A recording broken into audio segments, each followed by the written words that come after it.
Good evening, everybody, and welcome to another edition of Frontierland with me, Dean Allen. I've got a very, very interesting man on the show tonight, but before I bring him in, we've got to talk about the Rugby World Cup, which has just started. A lot of you are glued to your screens, I'm sure, and we had a first victory for the Springboks against a very tough Scottish side. But let's hope we're going to bring that trophy home like we did in 2019 against my home country. A lot of people ask me, who do I support? But back then in 2019, I made up my mind. I'm a Springbok supporter. I live here in South Africa, and it feels like I've got the green and gold in my heart. So I'm a truly converted South African. But do you know the secret to South Africa's victory against the Scots? We've actually got a secret agent up there in Edinburgh. I came across this wonderful footage of a Scotsman, a so-called Scotsman, playing our national anthem. Just have a look at this.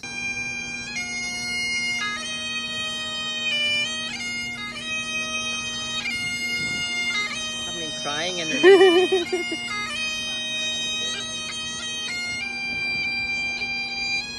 How about that? You're recording it.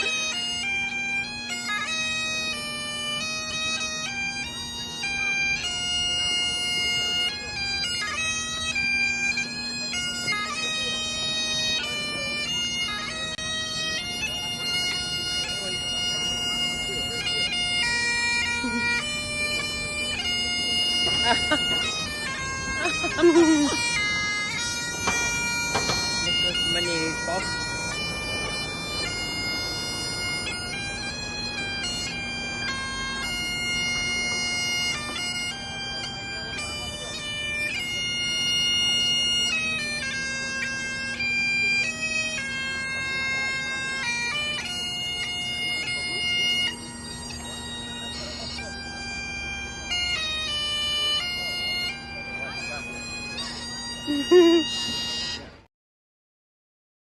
Wonderful stuff. How could we not fail to win with that kind of encouragement? Amazing. Have you ever heard the South African national anthem played on the bagpipes? A few dodgy notes there, but apparently one of the most difficult instruments to play. So absolutely fantastic stuff. Right, to tonight's show.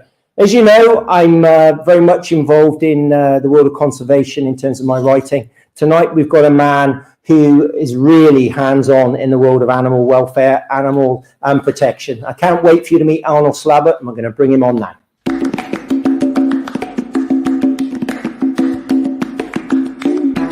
Ooh, welcome to the show. Now it's your turn to shine. We're going to have a lekker chat tonight. Another good time. Arnold, what a pleasure to meet you at last. Do you know you're a bit of a legend? Gary, who sits to my right here and controls all this wonderful technology, ever since we started Frontierland, has said, you've got to get a man called Arnold Slabbert on the show. So you're not going to disappoint me tonight, are you? You've got lots of stories to tell. I'll try and behave myself, I promise. Try and behave yourself. That's the main thing. We met yesterday. I've got to say to the viewers, we met yesterday. I wanted to get a sense of not only what you do, but a sense of your appreciation for this wonderful part of the world that we live in, of course, the Eastern Cape. This show is called Frontierland. I believe you're intimately part of the frontier. You've got some quite interesting relatives. Tell us a little bit more about those famous relatives of yours that we were discussing. Which one, my uncle? Yeah, well, my great-grandfather was a reasonably famous frontiersman, Jack Bissett, and he wrote an amazing book called Sport and War.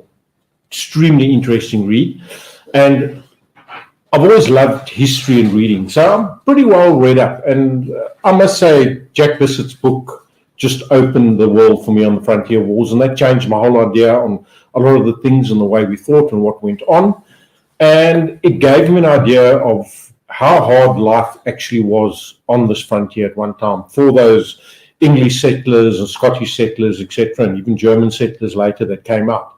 And what a hard time they had of it, and how amazing that some of them actually made it through, prospered, and tamed this wild part of the country. Certainly, it still is a wild part of the country. I mean, it was back in those days. The interesting thing that we were talking about earlier was this idea of conservation, but understanding the dynamic of the land. And before we go into that too much, I understand that book by Bissett gave you an idea that they started to appreciate the environment in which they're in the longer they were here. You know, it was very interesting to me because you could see that somewhere along the line, someone started to say, listen, we can't carry on the way we're carrying on. The way we're carrying on was very much the colonial way of just slaughtering everything. I mean, one of the saddest stories I read in that book was, I think it was Jack Bissett, Walter Curry, and Queen Victoria's son, Prince Albert. I think Prince Albert. And they went hunting elephant in the Knysna forest. And the weapons they had were not suitable to actually kill an elephant. But, they still, the one bull, he writes here, they had about 40 shots at him and eventually retreated back into the forest. But later on, they go, a couple of years later, so they go on a big hunting spree in the Free State. And although he mentions that they shot vast amounts of game, he's also at pains to mention that nothing was wasted and everything was given to the local people to eat, which is a big change from his attitude previous in books. So even by then, they started to realize that this is not infinite. You've got to do something here, and you can't just kill everything you see for the joy of killing it, and you can't waste as well, which is very important because it was start of a better ethic as far as utilization of natural resource. And that is that if you're going to use something, if you're going to kill something, use it. Don't just kill it for sport and just leave it lying there. So yeah, it definitely, you can see that change, and I mean that change has come through over years now, and there's a more mature attitude towards utilization of natural resource. But it was just interesting to see in that book, even in the middle to late 1800s, they already accepted that they needed to change their attitude.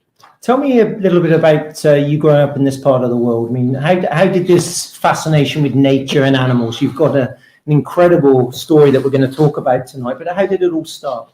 It was very interesting. I always wondered where I came from. So, genetics, So, I had an amazing fascination with the veld and wildlife and that. And I was fortunate to grow up in an era when most of your family were on farms or farmed in that. So I was always out in the veld doing all kinds of weird and wonderful things. And I remember I used to get to my grandfather's farm and I would be gone the whole day.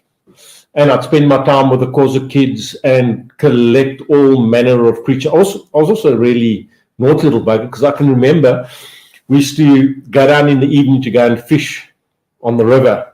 And everyone would come, mother, father, grandfather, uncles who were there, family was there. And it was this narrow, windy path down to the river. And I would always run ahead. And there'd be these wasp nests. And I would whistle past them and whack the branches of the wasp nest on. I'd be gone 200-300 meters away and I'd hear the wailing behind me. Of course, they couldn't get the culprit, but they got the others walking casually along. And people would come back, bailing through the bush to nail something. But that was just par for the course. But, it was very interesting. So I grew up in this family. My grandfather was quite interesting because even though he farmed, he didn't believe that. In fact, he was very strict in that if you killed anything, you had to eat it. So if you killed a little bird, you ate it. Otherwise, you were in trouble. And I can always remember the bushbuck grazing right up to the house. I can remember the boomslangs and snakes in that round the house. And the old man would just say, listen, just skirt around them. They'll leave you alone. And that was because it always stuck with me. But even at that early age, and I mean, I hate to say early age because it makes you realize that you're actually getting on in years now. You're not as young as you used to be. Sometimes I need to remember that. But the point of the matter is it was there that taught me an appreciation that you don't have to kill everything. You can coexist to a large degree. And over the years I developed, let's call it an appreciation for wildlife, indigenous wildlife in our area. And the reason I say that is because we only grew up with indigenous wildlife. We didn't have this vast array of creatures that now occurs right throughout the province. I mean, there were a few species of game animals, and that was it. Now you get 30, 40, 50 different species. Yeah, the big five wandering quite a few areas. That was never like that in our day. The only place you'd have the bigger animals would be in national parks and reserves, and that wasn't like it is today. And when I look at the change in attitude, the other thing that was really, really interesting too is back in that day, people were very much utilizers. And when I say utilizers, the farming communities and the people actually lived off the land. They didn't go and buy their stuff. You know, in hunting season, and hunting season traditionally is always in the winter months. In hunting season, people would hunt and all of that meat would be utilized. And the reason was in the winter months because it was colder. So, you know, not necessarily because animals weren't breeding or that, some species will breed in winter, but it was just because it's colder and you can preserve your meat better. And all of that stuff was utilized, and there was a definite respect for the land that I've seen, unfortunately, disappear. And it's disappeared with the massive farming enterprise, which are no longer family-run businesses. These are just massive corporations grinding out the rands and cents and not really that much concern. And I was talking to someone this morning. I said, you know, I really, really miss those days. And the other sad thing too is the massive corporate ownership of land nowadays. So you get all these foreign companies coming in, these foreigners, and they're buying up vast tracts of land. And basically, because of the financial strength of the currency, they are pushing a lot of younger farmers out of farming because they simply cannot afford to buy. They need to grow, but they can't afford to buy the land because you can't farm that value out of the land. So you see this whole change in land use. You know, we can debate, and I think you and I have spoken about it. What has the game farming industry done? Like I said, when I grew up, there were very few species. Trophy hunting was virtually something nobody ever spoke about because it was rarely done. There were maybe a few guys that potentially brought in foreigners to hunt in that, but it wasn't done. You know, it was a more a friendship thing, and the farmers would all get together and they'd have a hunt on a Saturday morning in the hunting season, and the meat would be shared with everybody. And you know, that whole thing has disappeared into the money culture. And yeah, you know, I remember my days in conservation. One of the things that always stuck with me, the first thing is you shouldn't have children because there's just way too many people in this world. Take note. But the other thing that really stuck with me was that if it pays, it stays. And that is really a mercenary attitude to life. But it seems to be the attitude that does conserve. Because people immediately they get financial resource out of something, then they tend to look after it better. And if I go and I look today, the things that are critically endangered and really need to be protected are the tiny little things. They've got no value. They're not cute. They're not entertaining. They're just there and they're on the edge of existence. But because they have no real big financial value, there they sit and there they disappear. But they're also a big part of this thing we call the ecosystem. I mean, scientists, ecologists will tell you from the smallest insect, it's all about supporting life. It's this matrix, isn't it? I mean, the more I read about conservation, you've got to take this holistic view. Otherwise, you just can't have the big five roaming without any support system around them, because then it's artificial. It's not sustainable. You know, there's a gentleman. He is a really good wildlife manager. A lot of people hate him. He's very outspoken. He's very brash, and that's Ron Thompson. And funny enough, in my early conservation days, I read a book written by him called On Conservation. And Ron had a really interesting view about life. And he likened, he's probably one of the most experienced elephant managers out in heaven forbid. I know he shot 10 or 12,000 elephants in his time in Zimbabwe parks. But he did it because it was a job that needed to be done, because of the damage elephants cause to vegetation. But anyway, the interesting thing is he said that because as the human population grows, habitat gets less and less, and we have to accept that some of the biggest species, like the dinosaurs, will eventually disappear because they cannot be sustained, because there's just less and less habitat for them. And that is where it is extremely interesting, because it's a whole thing of maybe the big ones just can't survive. And he looked at it very pragmatically, and I looked at it and I often thought about it, because you need these vast areas to actually sustain elephants. We're not talking about the artificial little game ranch with a high fence around and 5 elephants in it. No, we're talking about real maintenance of elephant herds, and that's why the Addo National Park has expanded so. But whether you like it or not, and one of the things that struck me on the whole conservation thing is that there's a new airy-fairiness about conservation. In the old days, conservationists were actually practical people. They worked in the field, they knew what was going on in the field, but the new airy-fairy style of conservation is around meetings and, you know, people actually don't even get into the field anymore. They actually don't know what's going on there. And then you get all these airy-fairies coming in. I read a really fascinating thing on the Kruger National Park. So I've got a lot of friends who work in all the different environmental circles. And one of my friends just said that the Kruger is actually really, really bad. They've lost control on it badly. And he's a researcher there, and he just said, the guys come and they poison a whole water hole. And they poison to kill rhino, obviously for the horn, and that, but they poison vultures left, right, and center, and everything just gets poisoned in that whole area. And a far more harder than an inclusive policy is needed there, because there's a very liberal policy of allowing a lot of access to the park, and they actually need to control that access more. But anyway, I drifted off there because what I was reading in this article, there's a new scientist coming to the Kruger Park, and with glowing terms, they spoke about this guy. He had long hair, he had 3 earrings in his ear, bloody, bloody, blah, what an amazing guy. And he said, listen, the first thing I'm going to do is I'm going to stop this management in the park, which is like farm-style management of culling and controlling elephants and things. We're going to stop that immediately. I looked at it and I thought, practically, I wonder how many days that guy's actually been in the field. And I was fortunate in my younger years, I was able to spend time with a lot of people who actually practically had to manage really big herds of elephant. And they just said, listen, when an elephant's been through an area, it's like a desert. A big bull will come and he'll see a 300-year-old tree. Oh, I like that branch to the top, and tear the whole tree down, take the branch. But that's his job. But his job was then to move on and maybe come back 100 years later. Or another elephant comes, not every 5 days, to come through the same area and destroy everything.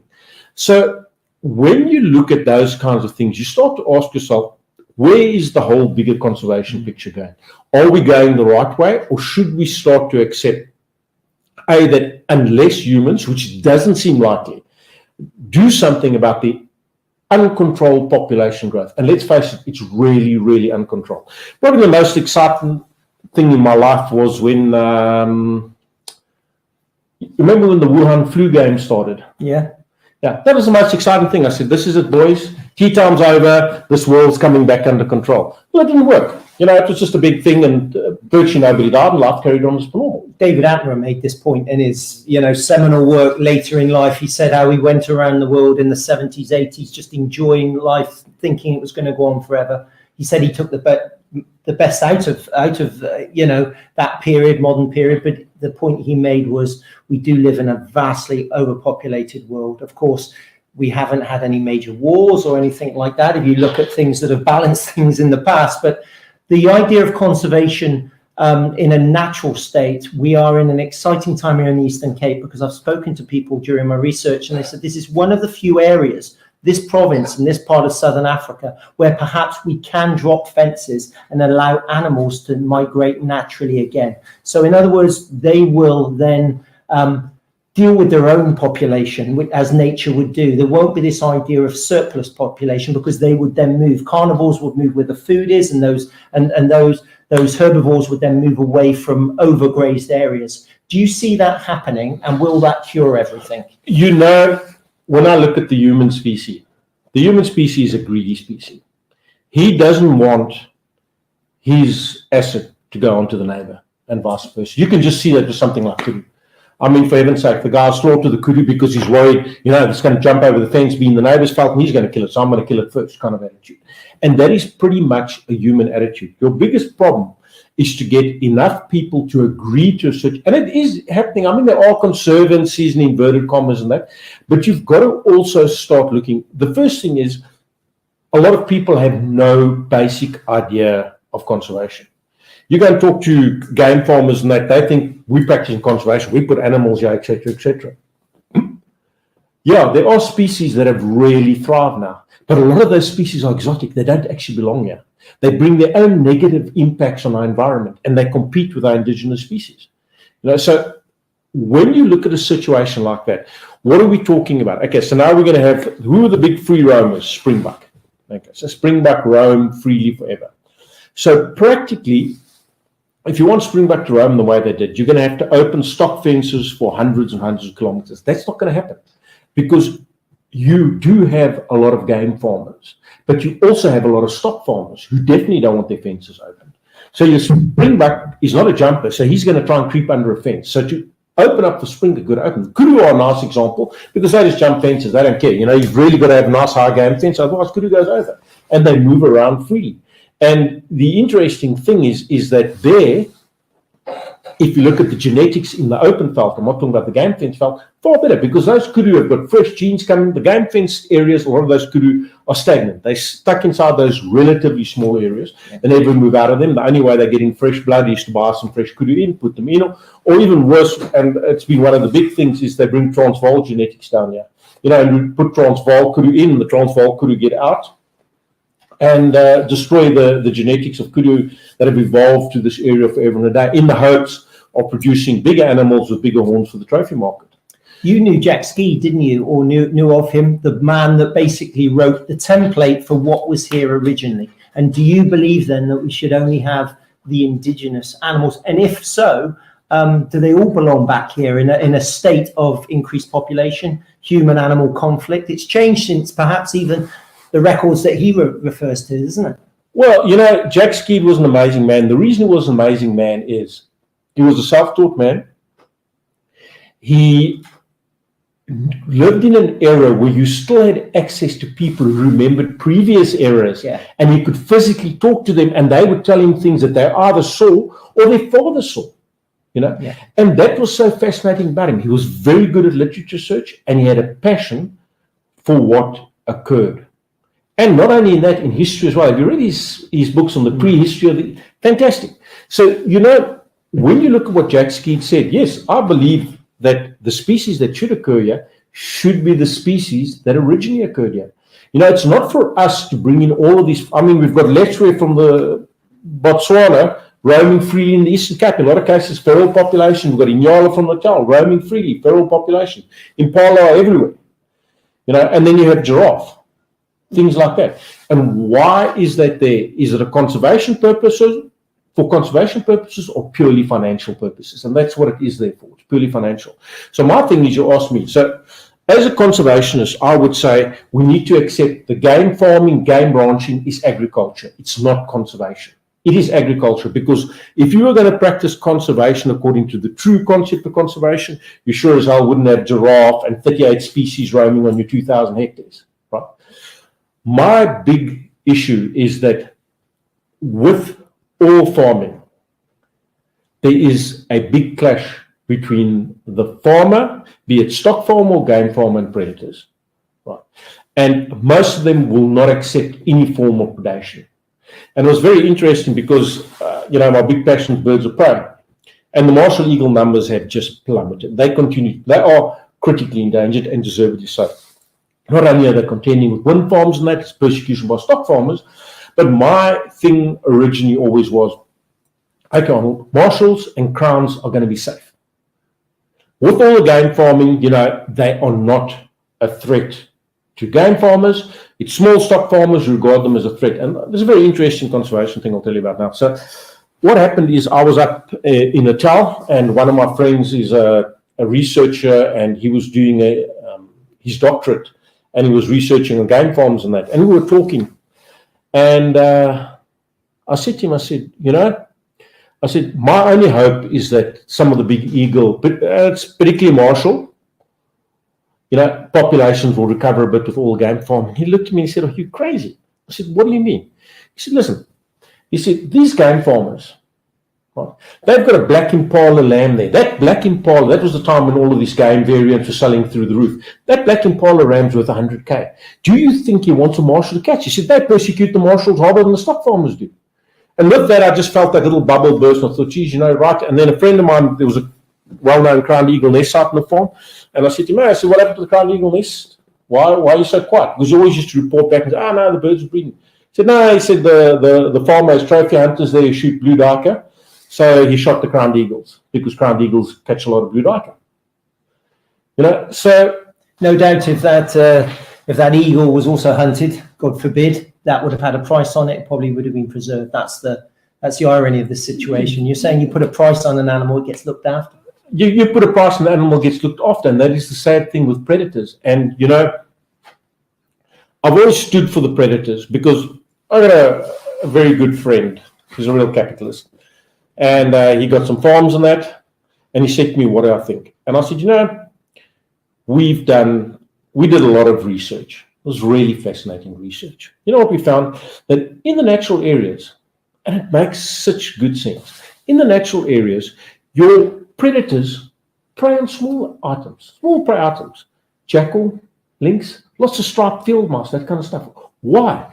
Because you have such a well-managed ecosystem. You've got lots of insects, you've got lots of good grass, you've got lots of seed. So these animals are plentiful and they present no threat to that predator.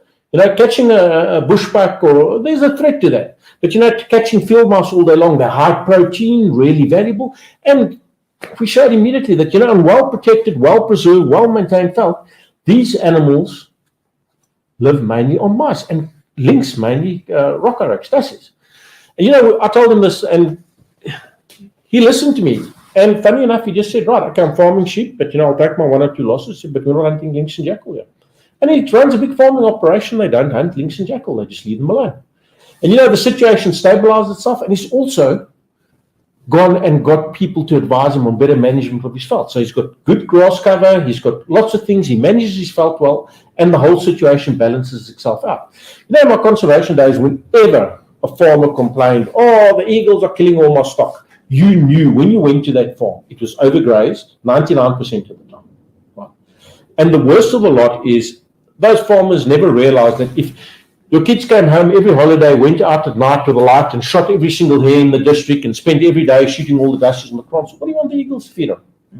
And then to add insult to injury, you've grazed the veld to hell, there's no real natural quarry. And the sad thing with birds of prey is, once they've learned to do something, it's basically habituation to quarry. Right? So I can take a peregrine falcon and train it to hunt ducks exclusively. It learns, it gets success on ducks, and it hunts ducks. Right. The same with the big eagle. After a while, they learn, okay, these lambs are easy to take. They'll teach the youngsters. This is the quarry to take. And while the chick is still in the nest with all birds of prey, they're bringing food back and can teach them like that. However, if they hunt a nice, balanced, and a wide variety of quarry, that chick grows up used to eating rock hyraxes and a whole lot of other things. Heaven forbid small antelope, because some game farmer is going to clap him because he's taking a trophy away. So yeah, I look at the game farming industry and the whole tourism industry, and I see it as a commercial venture. I see it as farming. I don't see it as a conservation industry.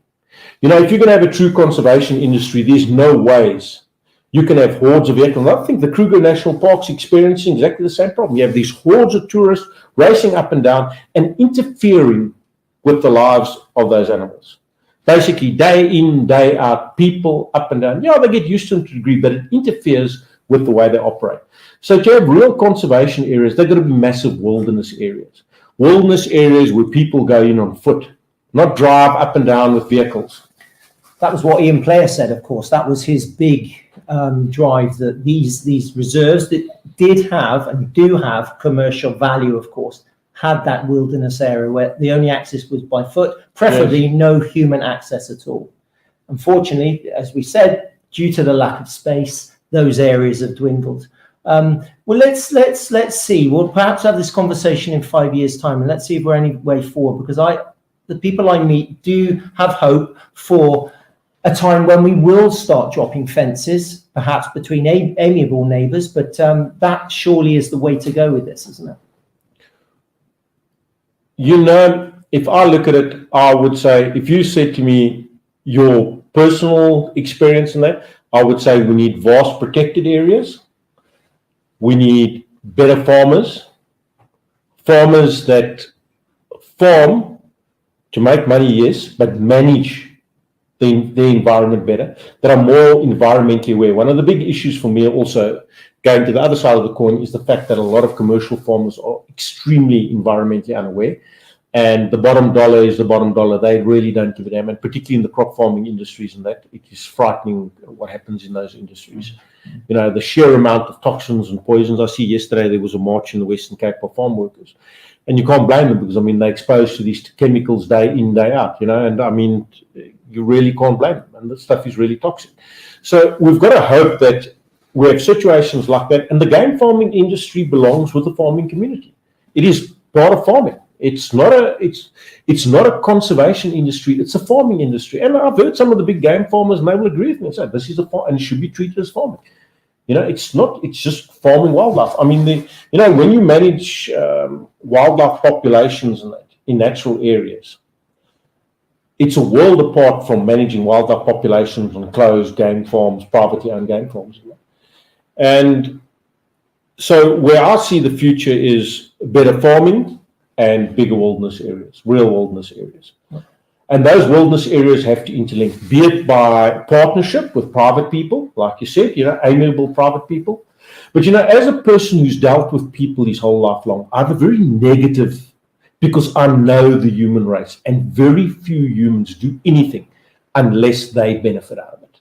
So your big problem with all of this is, that same friend of mine I'm talking about, he put eland on his farm. He put eland on his farm knowing that they would spread throughout the district and hoping that in time they could manage the eland herd to the benefit of the whole community. Let me tell you one thing, the community shot the shit out of those eland. There's bugger all eland because that is the way it goes. So, it is just one of those examples from you. It's very, very difficult. But the real future in conservation is going to be massive wilderness areas. We're far away from humans where we're not getting that human pressure all the time. We are the problem, it seems. And I get the sense, and I'm probably not wrong here, that you prefer animals to humans. You certainly prefer birds of prey to humans. And a lot of people tuning in tonight, I'm sure, will have been following you on social media. We have got something else in common, apart from our love of the Eastern Cape and the natural world. We've both had a viral video on social media. The subject of mine was my little 8-month-old crawling along a beach, but your videos are pretty popular, and I've been following you for quite a while now. And Gary, can we just see some clips now of what you do? Because you really are a hands-on animal person. It's not a case of talking the talk, you walk the walk. Let's have a look, Gary. I think just if I will contextualize before we start playing. Okay. So in terms of what you do practically, what do you obviously you theorize about conservation, you're very passionate about it, but you also manage problem animals. That's something that you're probably well known for. What I do for a living is I manage problem animals. So a lot of the big corporations and parastatals will call me and say, right, we've got a problem with this. So I look at the problem and say, right, how are we going to solve this problem? And what are the species involved? Now, there's certain species, exotic and indigenous, which are invasive, whether we like it or not. And those species need to be controlled because they have a very negative impact on other indigenous species. And then there's some species where you say, no, you need to find a way around this. And then I will look and I will find a solution. So, okay, if we do things like this, if we don't do this here, if we do that there, we can do it. We can get away with it, and we can actually get it to work. So in a lot of instances, I would try not to get my hands bloody. I'm not trying to get my hands bloody. If things need to be done and things need to be controlled, then it's got to be done. And I mean, I learned that from my conservation days. If there's a problem, it needs to be sorted out. And we cannot sit with vast, uncontrolled feral animals roaming the wilds and killing wildlife. That we can't sit with. And that is just where I draw a straight line. There's no such thing as that. You can't have uncontrolled dogs, uncontrolled feral cats wandering in our natural areas, spreading disease and killing wildlife. It doesn't work like that for me. However, I'm also very well aware that we sit with a massive population of really poor people. Poor people who are forgotten by the government in power, poor people who are forgotten by the people that are supposed to look after them. And when I look at the vast amount of the poor and I look at the way up the natural resources on that side, it's sometimes very hard, because I know in my heart of hearts, if I was sitting where they're sitting, my attitude towards the environment would be totally different. And it does show. But, I think you and I discussed on that, if you want to go into the thing on conservation legislation. Of course, yeah. So if we look at conservation legislation is basically written for the wealthy. It's not for the poor man on the street. There is no access to natural resource for the poor. And that is why the poor feels nothing about natural resource, because he hasn't got that access.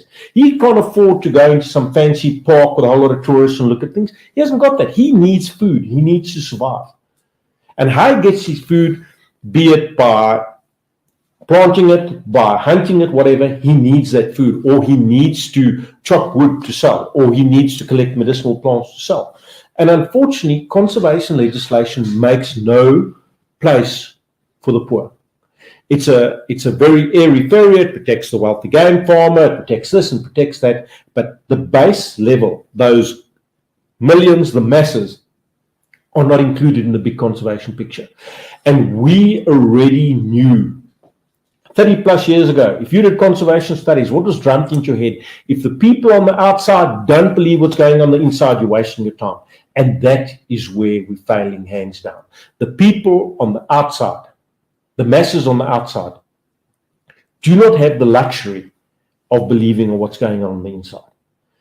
And in time to come, if there's a French Revolution type situation, the whole conservation thing will just fall by the wayside. And it will, because people need to eat. And if you've got a massive hungry population, you're sitting with a high fence, and on the other side is all of this food, you're not going to stop them going in.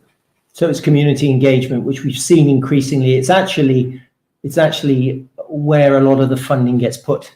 But that's obviously a narrative from above that's driven this.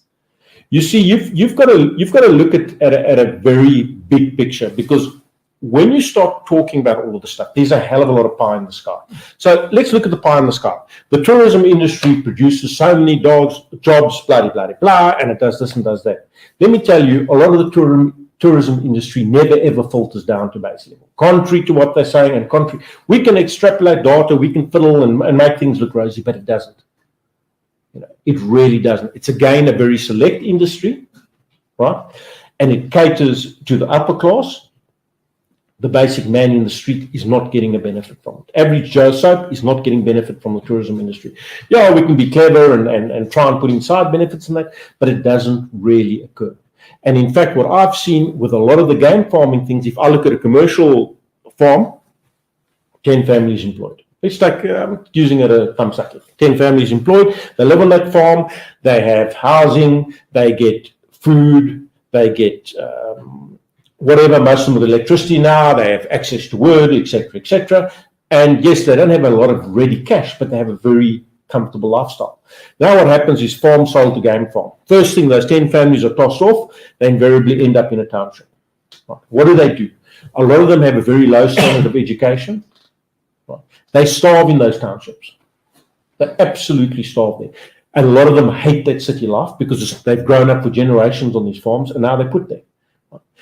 Are they getting re-employed in those farms? No ways. They just sit and rot. I can show you the townships that come on areas where these people come from and how they come from these massive conservation areas, and there they're sitting and there they're rotting. The problem is they then become a problem for the people that live adjacent. The farmers that try and farm adjacent, they just see a massive escalation in crop theft, stock theft, whatever, because these people only know one thing: to live off the veld. There's not work in the city in the first place, even for the well-educated, much less so for the peasant off the land kind of thing. So I don't see that the game farming tourism industry is providing this massive job surge. And I think that in a lot of instances, it has actually been negative. And particularly where you're having foreign land ownership, they're very much inclined. The first thing they want to know is nobody's on the land. When they take that land over, nobody must be there. And people do all kinds of things, and these people are pushed off, and they never ever get back onto that land again. So I do feel very strongly about that. Just from a personal point of view, I do not agree with foreign land ownership. I think that South African land belongs to South Africans. It comes down to the fact that the people you're talking about, the locals, albeit the farmers, people from this area, they understand the dynamic, they understand the environment. So therefore, it's a bit like the animals. They protect their environment as opposed to someone else coming in who doesn't and takes what they need from it. Or tries to take as much as they possibly can. Yeah. Okay. Let's have a bit of a relief now, because this is important stuff we're talking about now. But I want to show some of the videos that inspired me when we started talking yesterday as well, because people who follow you, Arnold, will know that you're a hands-on animal person. So the animal releases we're going to see now, they're all part of your day-to-day work, isn't it? I mean, it's okay. So most of the animal releases you see, that's where people make a mistake. Everyone loves saying, "Oh, Arnold, you've got a lovely job." That's not my job. This is what I do for fun. This is people phone me, I've got a problem with this, or there's something stuck in here. That, and birds are, in fact, wildlife I do for a passion because I really love, and I feel like I do for the disenfranchised, the poor that are sitting there struggling to survive. I feel the same because wildlife's in that same situation, particularly in the peri-urban areas and the urban areas and the small-holding areas. They're under constant threat. They're under constant threat from humans, from their pets, their dogs, their cats. And also, they're under constant threat because the one thing that aggravates me is people will say, I want to go live in the country. They want to go live in the country, but when the country comes to visit them, they want it gone. You know, so you sit with a situation, a little auntie, and she's got 10 little chickens there, and woe betide, here comes a rattle, an otter or something in, and he sorts out chickens. And then it's like Satan himself is let loose, and this creature needs to be removed permanently from society, whatever. And that always breaks my heart because when you move into the country, you should say, listen, if I'm going to be a commercial farmer, it's one thing, but if I'm going to be a smallholder, I need to have a little bit of give and take here. And unfortunately, the guys that I hammered, predators. Yeah. The predators are the ones that I hammered. Yeah, come on in, Gary. Let's have a look at some of these. I want to see you in action. Porkies. We have in the drought, we've had a lot of porcupines in town. Right. And you don't want to tangle with a porky. He's definitely not the kind of creature you want reversing back. That lynx was extremely interesting. Wow. A caracal. He was ready to go, wasn't he? Yeah. And that's an owl that was stuck in a truck engine. Broken wing. Our good vet, Dr. Matt, sorted it out and it's been released already. I didn't think, actually, that bird would make it, but it did. Incredible. Is it young one? Young bird? No, adult. Adult. Obviously got caught in the grill of the truck. Truck must have flown into the truck. There's my favorite. What a lovely old girl. Come on. Crown eagle. She tried to catch an assistant on a truck. Wow. You see, that's always the constant reminder, Poison, poison, poison. So where does this bird originate from? Sacred ibis. Yeah, you see, the problem is they come from the river systems and that, and with at least the fact that our sewage plants and they don't work, our river systems and wetlands are badly polluted, and that is just so classic. That's just. And you see this increasingly with the poisoning of animals. There's that old bag getting a wing fixed.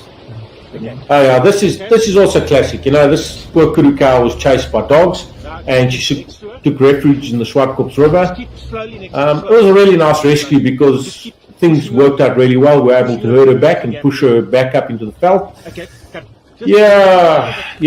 Back to that life where that she's under constant threat, but at least she was safe and made her way back. Wow.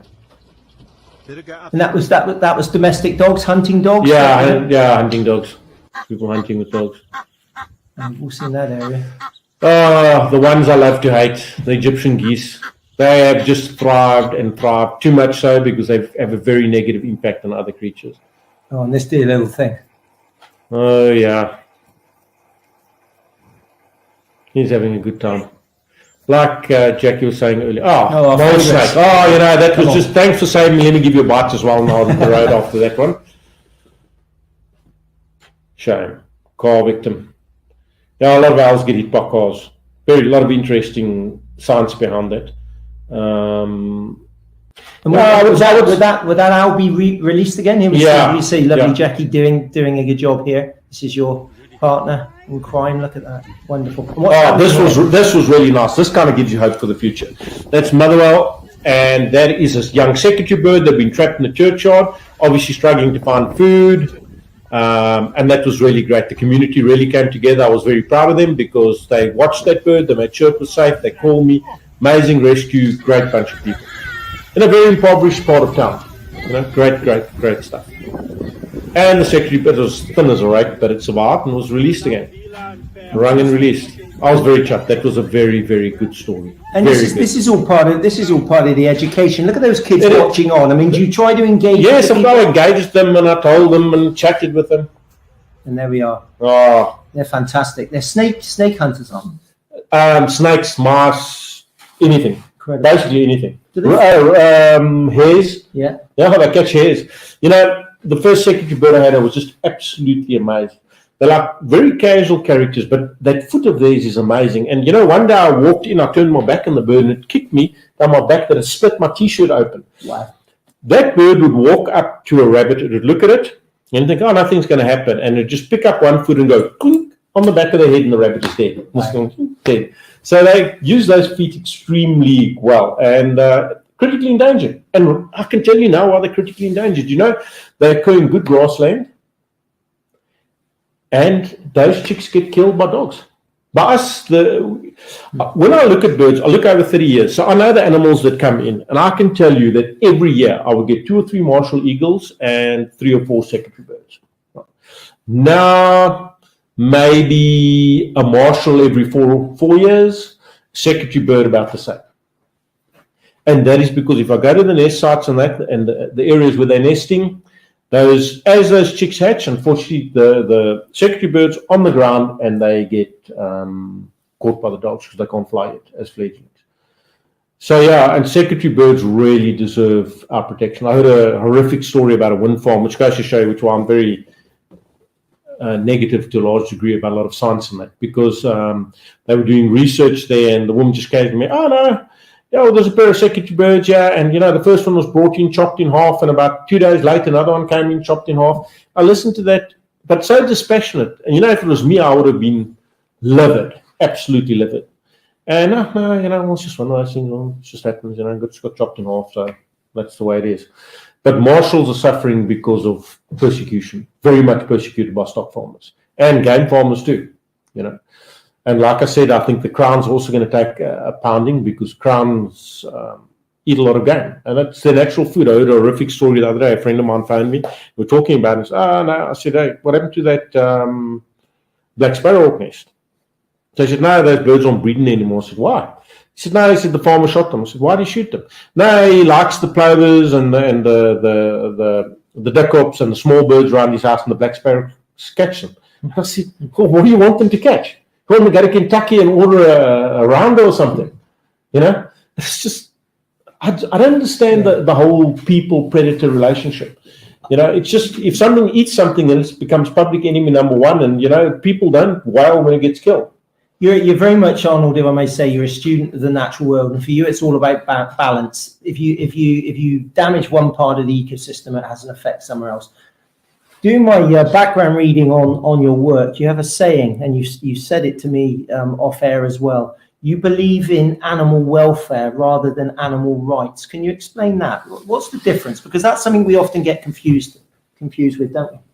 Okay, so when I look at animal welfare, to me, animal welfare is being concerned about the welfare of animals. In other words, if we're domestic animals, let's take a dog, for example. You make sure the dog's fed properly, it's got water, it's got a decent place to stay, it gets regular exercise, etc., etc. That is animal welfare. Animal rights is trying to convince yourself that the dog has the same feelings as a human. You know, so when you look at the natural world is a really brutal place. Just watch a pack of Cape hunting dogs running next to a wildebeest and ripping its guts and its entrails out, and it drags behind, and they rip pieces of meat off the animal till it dies from blood loss and eat it. There's no Walt Disney, and I always say that the greatest disservice humanity ever did was Walt Disney movies, because we had the idea of little deer crying and that kind of stuff. There's nothing there. And one of my favorite things is how animal rights has pushed its way into everything, is this whole story. Oh, it mates for life. What a load of hogwash. If anything made it for life, it would become extinct. You know, you can watch all these creatures that mate for life. They lose a mate, next week they got the next one. And if they really like the girls, maybe in 2 days later they got the next girl hanging around.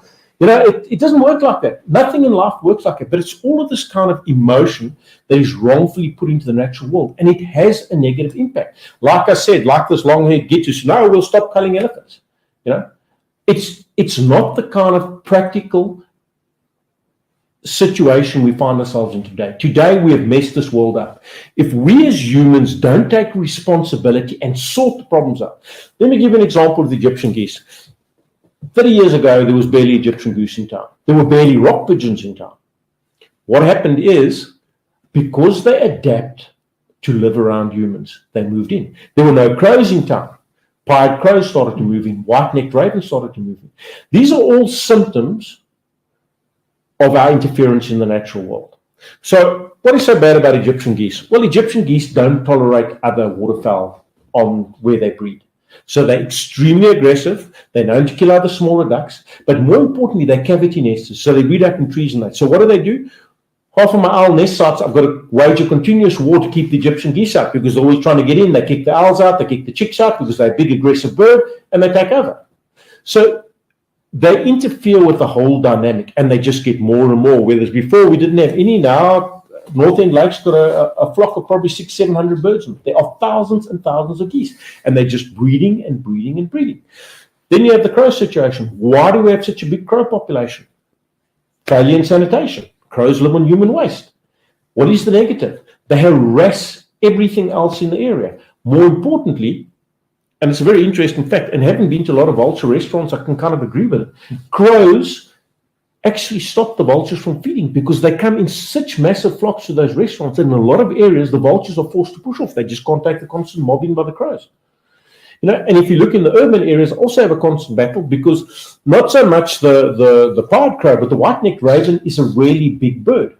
And they hammer a lot of the nest boxes and stuff because they're much bigger than those birds and they hammer them until they move out and they then take over. And, then you go to things like seagulls. So if you look at gulls all over the world, they become a menace. And the reason they become a menace, why? Failure in sanitation, human waste. So what are you going to do to control that menace? Are you going to leave it? Right? Or are you going to be like, my good friend Dr. Matt, the vet, told me he was at Cape Recife and he watched a gull kill a tern. In San Francisco, I think they said that 40% of rung terns are eaten by gulls. Are you going to let all those species disappear? Right? For the sake of saying, oh, shame, these poor gulls, we shouldn't harm them, they're cute, they're entertaining, maybe they cry when they die, they mate for life, whatever. No, they have to be controlled and people have to take responsibility. But the problem is caused by us. We need to take responsibility to sort the problem out. We can't keep evading and saying, oh, no, shame, I love all creatures. It doesn't work like that. We have to look at what's better for the bigger picture. And sometimes what's better for the bigger picture means getting, or at least bringing numbers down to controllable levels. And I have a lot of theory on gulls and the damage that they cause to other coastal birds. Because, one of the sites I work on, we started off, there were no gulls breeding there. Now we're sitting with, I think at last count, I got 1,500 gulls there. They got a secure breeding place and they're just breeding and breeding. So that coastline never, ever had that amount of gulls. Now they're there. What is going to happen to a lot of birds and other species that are now breeding on that coast with that massive gull population looking for food? It's all caused by us, isn't it? Ultimately. It's all caused by us. But the problem is we evade responsibility. Yeah. When it suits us, we like to humanize the problem. And there we go. We humanize the problem. We give little tears running down their cheeks. What about the cats? Which cat? The cats, your domestic cats. Well, you see, that's another problem. I mean, people say, oh, look at that man, he hates cats. Bull dust. I probably look after more cats than 99% of cat lovers do. That's absolute rubbish. I keep them in a cattery, though. They don't get out. They don't go wander the neighborhoods. It's amazing. Cat gets out, slaughters wildlife. Oh, no, he's just doing what a cat is. Look at my little tiger hunting. Right? Cat gets out, slaughters wildlife. Dog kills cat. Oh, how can dog's just doing what he does as well, killing cats. So, when you look at those situations, we need to, and cats are a major problem. They're a massive problem. And the problem is, like, we deal with some of the indigenous wildcats. Around our cities and that, you will not find pure African wildcat. They're all hybridized. And the worst of the lot is these cats take snuffles, they take feline aids, and they take it into the cat world, the wildcat world. So when we get small spotted cats, right, which are a top species, which are threatened, the small spotted cat. Yeah. Most of them have got feline aids or they've got snuffles. From domesticated cats spreading into them. The African wildcat, aside from all of that, is just so hybridized with domesticated cats. It's only in the really wild areas that you can find genetically pure African wildcat. And again, now you come to all of this. And I mean, I have to deal with these things all the time. I look at these creatures and it breaks my heart because I think, you are so innocent in this war. You really are. You are the innocent ones. That poor cat living in the gutter. That poor cat there. But we have to make hard decisions. What is better? Is it great for a cat to live in a factory? Is it great for it to live in a gutter with all the filth and then try to tell them, I know, but I throw 5 cat pellets out, so it's good. No, it's not a good life. You know, those things need to be euthanized. The vast, uncontrolled dog populations need to be euthanized. They need to be controlled. We cannot keep on going, feeding and keeping and looking after all these things. Right? The natural world is under enough pressure without all of this excess pressure from feral stroke domestic animals. We don't need that. And it doesn't matter what you feel. You've got to be practical. Yeah. And I mean, there's not a person here who's going to tell me, oh, no, I've looked after these creatures. I've looked after thousands and thousands of creatures in my time. And it's not that I don't have compassion, but I see the bigger picture. And the bigger picture says to me, we've caused the problem. We need to take the right steps. Be they be seen as brutal, but we need to take the right steps to try and address, manage those problems. But we can see on the footage. I mean, you're an animal lover. I mean, you're doing this because of the bigger picture, aren't you? I mean, it must be difficult for you to go to a situation and just think, well, if I'm going to release this animal, it's going to happen again and again. That's the difficulty. You know, you release an owl. We've had owls back 3 or 4 times poisoned again. Amazing. And why? If you look at the whole use of poison, the very people that use poison will be sitting there saying, oh, you shouldn't hunt, you shouldn't kill creatures. Toss poison in the roof. Oh, no, but I put poison in the roof, it won't affect anything else. You know. Meanwhile, that rat that's poisoned in the roof, out he goes, gets caught by an owl, the owl gets poisoned, and so the cycle goes on. You know. Poisoning gardens, etc., etc. That's a small microcosm of what occurs in the big world. Then you come to massive commercial agriculture, the vast use of poisons which end up in our river systems. You know, the Mississippi Delta has a dead zone that extends to sea. I don't want to lie, but I think it's about, you see, because I'm always muddled up between miles and kilometers, Yeah. but I think it's about 140 miles to sea where there's no life. And if you look at aerial photographs, that sea is green and dead, and that is from all the organophosphates plus tons of other poison that come down the Mississippi River into the sea. It's killed every living thing there. Yeah? And that is why we go to the old thing of, okay, so people love being self-righteous. You know, we're all love being, oh, no, I'm just better than the next one. So then you'll have this whole thing, oh, I'm a vegan. I don't believe in harming anything. For God's sake, people, go and have a look at the cost of growing vegetables, the cost to the environment. It is staggering. It is frightening, the amount of chemicals that get pushed into and probably do far more damage than that poor old cow, who I feel incredibly sorry for ending up at the abattoirs, but it doesn't matter. You know, whatever humans do, we have this massive effect on the environment, and it is very, very difficult to negate. And I mean, I watch all the environmental stuff. I keep myself up to date, and I'll even look at recycling, and I look at how fake the whole recycling thing is. I mean, they get all this recycling stuff, go and dump it in some other country, and there it sits. I can see you're very critical, you're very cynical of this because you look beyond what we're fed in the media and on a daily basis.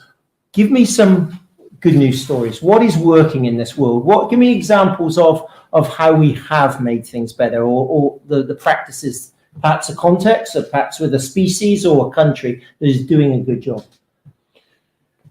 You know, you look at the world throughout, and all the good jobs are negated by just sheerly human population, because you can do as good a job as you want, but if you're not controlling your population, and Africa has some amazing stories, but on the negative side, it's just got this massive amount of people, and the environment cannot handle it. But I did hear some really good stories. I think it was Rwanda. Someone said they went to visit Rwanda, and they said that place was amazing. It was so clean. There was no plastic. There was nothing there. And that just blew my mind for a while. And they said, yes, you know, you really need to go and look there. It's amazing. Yeah, I've heard this. In fact, they have a day a week where people go out and they must clean their area, you know, and it's you know, again, it's education, isn't it? I mean, we just look at what we do in certainly in South Africa, how we really do spoil our own environment, not just away from us, but our own doorstep. I mean, again, it comes down to what's important. The vast majority of people in this country are looking for their next meal. That's more important. That's what we were discussing. And you know, the problem is that in a lot of ways, the next meal comes from the environment. So you look at another big picture. So out of our threatened ecosystems, flays, wetlands, our river systems and that. They are so badly polluted, and with the whole collapse of infrastructure, what you're getting is raw sewage being pumped into most of our river systems, which is why you see things like that ibis busy dying from poisoning and that, because you can imagine all the chemicals that go into those rivers and wetlands and flows and that. The sad thing is that wetlands are capable of producing so much food. And if you look at a wetland like the Swartkops wetland, that is right next to a vast area of poor people. Had those wetlands been managed more effectively, you've got this mess, because wetlands are nurseries. You have this massive potential for production of food. Okay, fish, whatever. But you've got really, and a lot of people do actually subsist off the river. What they catch in the river, heaven forbid, because I would never eat a fish out the Swartkops River. I'm afraid the pollutant is just too bad. In fact, I don't even know, where a person can really eat fish from, because it's bad. The interesting thing, though, is that unfortunately, because of civilization and all the advances and all of the plastics in that, once you start getting into places like the Transkei and that, they are beautiful to die for river systems. But we sit with this plastic pollution problem, because plastics and plastic bags are so easily obtainable. And unfortunately, what do people do? They just throw them down. And that is the big thing. But, it is very interesting, because I think one of the big issues is that if you do not manage your cities correctly, the environment's going to pay. And that is probably the greatest problem we have in our whole country, is the correct management of cities and urban areas and that. And also the correct management of river systems. Because I've heard stories that Department of Water Affairs officials won't go into certain areas because they're too scared to go there, because of being threatened by farmers and that. Obviously, to do water sampling and water testing and that. In a lot of cases, they're just ineffectual. They just don't do anything anyway. But I mean, in some areas, I've heard that they've been threatened. You don't go into that, you're not going to come there.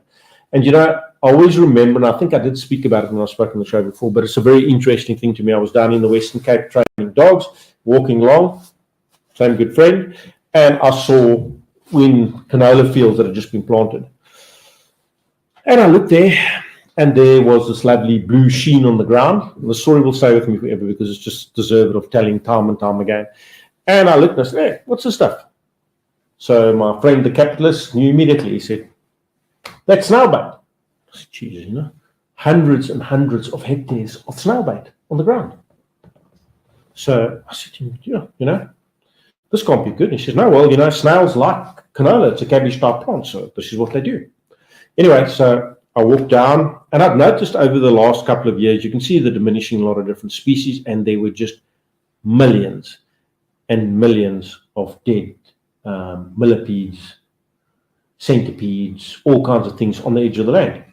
We get into the cliff where there's a bit of natural vegetation, and you don't see bat-eared foxes. All of a sudden, you start to think. Now I like analyzing and thinking about these things, and I've always done. Look at the natural. Okay, why did that happen? I need to know why. Okay, now the bat-eared foxes are gone. So we have a good look at that, and being a very good investigator, I took water samples straight away. Kept the water samples. So then I approached one of the farmers, and he told it to he mentioned to an agricultural scientist that I've been scratching around. This guy attacked me and vilified me and said, how dumb can you be? This snail bait is harmless, it just breaks down, etc., etc. So I got these samples, and this is where you learn about giant pharma. So now I wanted the water tested. No laboratory would test it. Then I heard it's about, no, we're not going to test that. No, we can't do that. Finally, my good friend Dr. Matt and I got a laboratory in the Western Cape who were prepared to give us the results without putting their name to it. So we got the results, and it was something like 70 times the safe for human level of metaldehyde in the water. So, you look at that, and then lo and behold, I'm at the local co-op. And of course, I watch all the pesticides and that coming, because I know exactly how the pesticide industry is like a mafia in its own. They all have their pet scientists, paid for scientists, and all kinds of things. And there's a lot of really underhand stuff that goes on, stuff being brought into the country legally, it's banned in the rest of the world, etc., which is one of the reasons why they had that march. So I looked at the stuff on the back of this truck, and it was a big truck. And I said, what's this? No, it's snailbait. So where's it going? No, it's going to the citrus orchards. They also have a problem with snails. So they just lace the whole ground in those orchards with snail bait. Yeah. That's it. Where do you think it ends up? In the river system, the Tues, the Sundays, etc. Where does it end up? In the sea. Ultimately, we're going to screw ourselves, aren't we, when you think about We're it? busy, This is our busy food doing source, our best isn't at it? it. You This know? is our food source. This is the chain of life, as we call it. Yeah, you know, the problem is we are just too arrogant. And I always, when I give talks, it's my favorite analogy. But I always say to people, I call it the doom mentality. Come into your house, there's some flies circling around the light. What do? Grab a can of doom. Instant gratification, they fall dead. Never once do you come in and say, well, you know, maybe my waste management is not up to standard. I need to clean up. I need to take that black bag, put it outside. Never once do you say, you know, I'm actually spraying a neurotoxin in the air. Yeah, I'm absorbing it. My kids are absorbing it. Not only your kids, but your kids will absorb it. Cats, etc., etc. Dogs, animals, fish. We don't say that. We don't even think about that because we are taught to get instant gratification from pharma. We are never, ever taught to think. Which is why the Wuhan flu scam works so well. Yeah. Because we're not taught to think and analyze and look at data and say, well, this is impossible. It can't work like that. This is how it works. We don't. We just accept the word. And, you know, I've got a whole lot of old adverts. And the one that I love, and I'll mention 1,000 times, it's an advert, you know, one of those tippies 1950s type, a lady with a polka dot dress and she's doing a fancy pose and that. And the top of the advert says, DDT is good for you. Yep. Yeah. And that's where we are in the world, unfortunately. Yeah. So yeah, you know, sometimes you realize that there are so few that actually stand up, and the problem is it's far easier to be a conformist than to be a non-conformist and stand up and say, listen, you know, this is not right. We need to change the way we do things, or otherwise we're on this downward path. And people do like the good news. They'd much rather hear the good news and all the laughing and the joking. They don't want to hear the critical analysis of where we're going. You know. No, very much so. And I hope everybody who's been watching this evening, it's certainly thought-provoking, that's for sure. And I hope as people consume this in the weeks and the months to come, because this will be sitting on the internet, they'll take a lot of notice of what you've been saying, Arnold. And I can see why Gary was so keen for me to have this chat with you, because you've certainly opened up my mind. And it's not a case of being negative, because you're not a negative person. It's a case of being a realist, isn't it? I mean, what you're saying, it makes common sense. I mean, it does make sense, because it's that instant gratification, as you said. And as humans, we're probably one of the only species that does actually spoil our own environment, and that is to our own detriment at the end of the day. You know, like I say, it's a very, very hard thing to practically manage the natural world, and to manage it with the goal in mind of managing it for the natural world's sake, not for human sake. Yeah. You know, and unfortunately, it doesn't make you popular. It doesn't mean you don't have to strive to be popular in this world. You have to strive to be that one voice of reason that says, listen, people, we're on the wrong road here. We need to change. You know, and we really do need to change. And I've said it for a long time. Humans really need to change how we view our world and the world, and not only our world, but the people around us. Yeah, definitely. Let's finish up with some more good news, Gary, of this man saving some wildlife. I think that it's inspirational. What beautiful, beautiful spotted necked otter. First time this has been found this far in the Eastern Cape, which is why rehabilitation is so much fun. Oh, there he is, Charlie boy, Jack, Charlie boy. Look at Charlie boy. Now released into the wild. He will go. The thing is drought. You know, one of the big issues has always been drought. You release them when it suits, and there's your big passion, of course, the birds of prey. Birds of prey. Okay. Beautiful creatures. How did he get in there? Where was? Oh yeah, trapped in a garage. That was Camel Park. Wow, look at that. Oh no, that was no winner. That Bumblefoot. Look at this. Still don't know why that bird was in such a bad way. Black sparrowhawk. Okay, beautiful. And my idea on it is that somebody kept it legally. So you get called out to all these different incidents. You've got to go there with an open mind, prepared to do what you can for these animals. a liquid. And sometimes, of course, a lot of the time, you've got to make a tough decision, haven't you? Oh yeah, you've got to make tough decisions the whole time. Some of the times are entertaining. Some of the times are just damn dangerous. Yeah.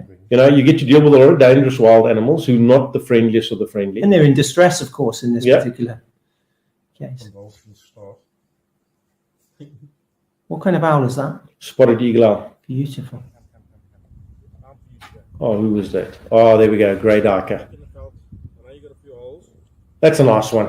This is what makes it worthwhile, isn't it? When you Oh actually yeah. do this. You know what the most worthwhile thing is? I think Jackie will agree with me. Is when the animals get up and run away. Yeah. That's the most worthwhile thing. His back leg was sore. He got his injection. We treated him, but he was hit by a car, and we treated him well, so he should be fine. Oh, there's an old worm slung. I must remind me. I think I should end this with the tail of the worm slung. Oh, please. You're going to get the tail of the worm slung. My wife will enjoy that. She loves snakes. Here it goes. My friendly old worm slung. Oh, there. That had to be the biggest clown known to man. Look at Jackie smiling. She knows that one well. Oh my God, that was a command performer of note. Okay. Juvenile heron. Mongooses.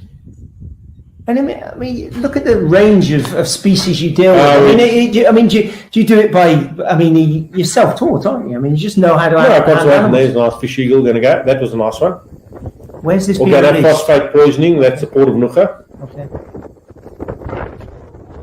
Wow. That bird couldn't fly when we got it in. Jeez, it was full of lice.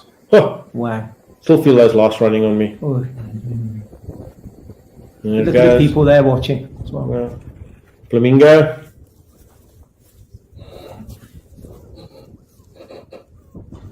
Now we recognise that backdrop, that's for sure. Port of Nucha. Yeah. There are lots of flamingo there. Port of Nucha is actually quite a nice story. Provided a lot of safe environment for a lot of waterfowl, seabirds. Quite nice.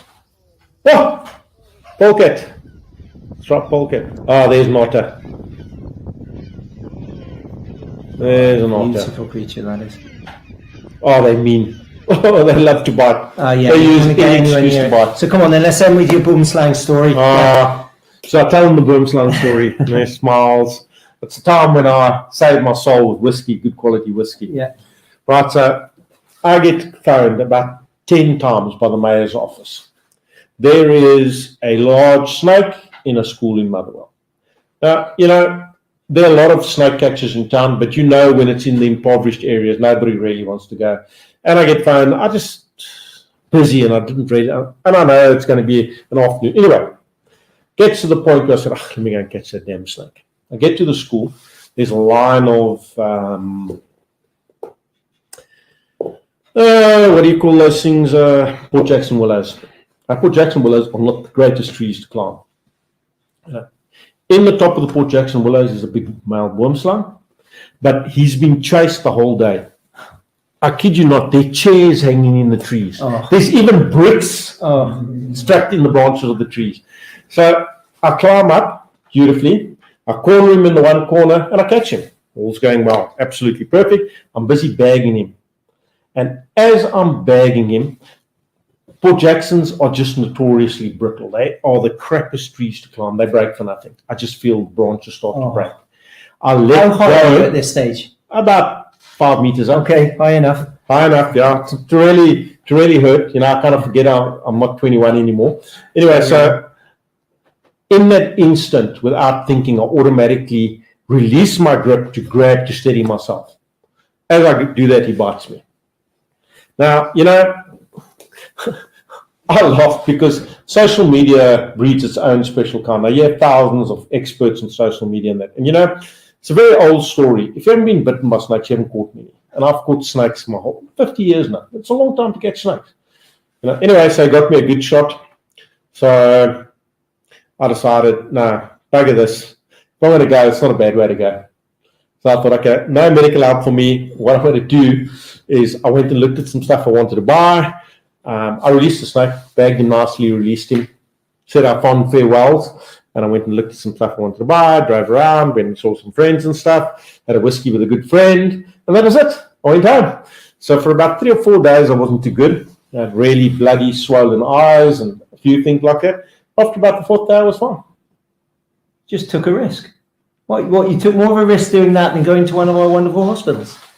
No, I just didn't feel like you know the honest truth. I don't think I haven't seen a doctor in, I can't tell you when. Okay, I lie because I do have to have medicals.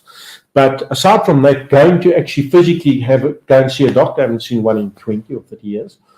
Haven't been to hospital or anything like that.